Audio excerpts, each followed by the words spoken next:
Nearly every public company has a set of corporate governance guidelines posted on their website. These guidelines outline the principles by which the company is governed. How many of these guidelines are stale these days? Today on Zippy Point.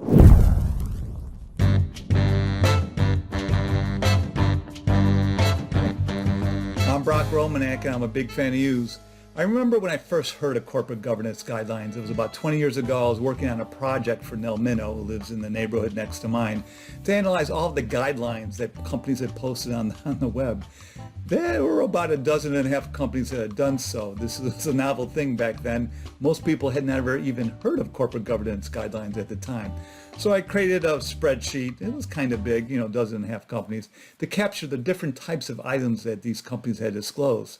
General Motors had been the pioneer back in 1994 by quietly mentioning it in its annual report that it had adopted a set of guidelines.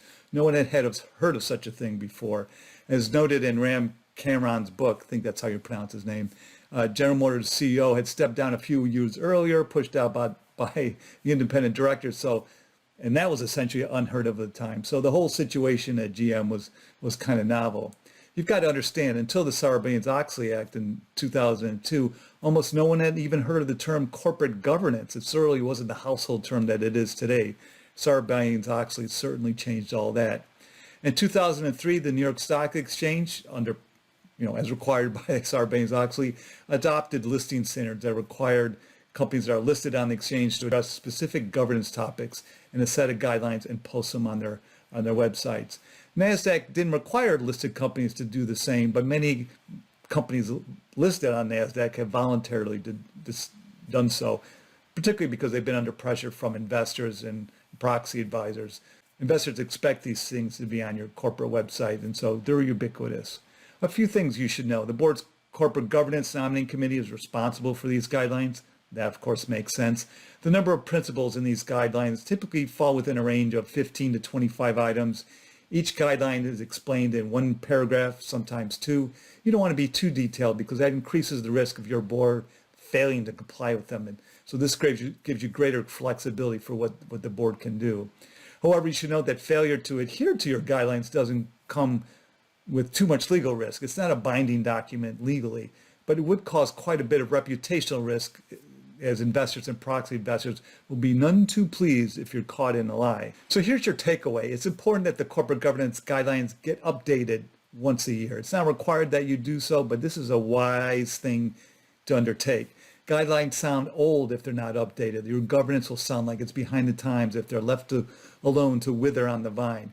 You start that updating process by considering the big question: what's our purpose? Guidelines are more than just operating rules. It's your primary statement about how your board works. From there, you're updating them against the evolution of views from your largest shareholders and from the proxy advisors. What are we hearing from our largest shareholders? What are the latest hot governance areas? What do we truly value? You do the same thing with proxy advisors. So yes, you're being reactive, but you can be proactive too. It's important that you do something and not forget that you even have these guidelines. So you're reviewing each item in your guidelines to see if they need refreshing. Of course, to also ensure that they still reflect what your board's practice actually is, and to see if you need to add any new practices to what your board is doing. Perhaps even delete some that are completely obsolete. Once the corporate governance committee has done their job coming up with a set of recommendations about how to update these corporate governance guidelines, they provide those recommendations to the full board to approve the updates. And then that updated set of corporate governance guidelines gets posted on your site.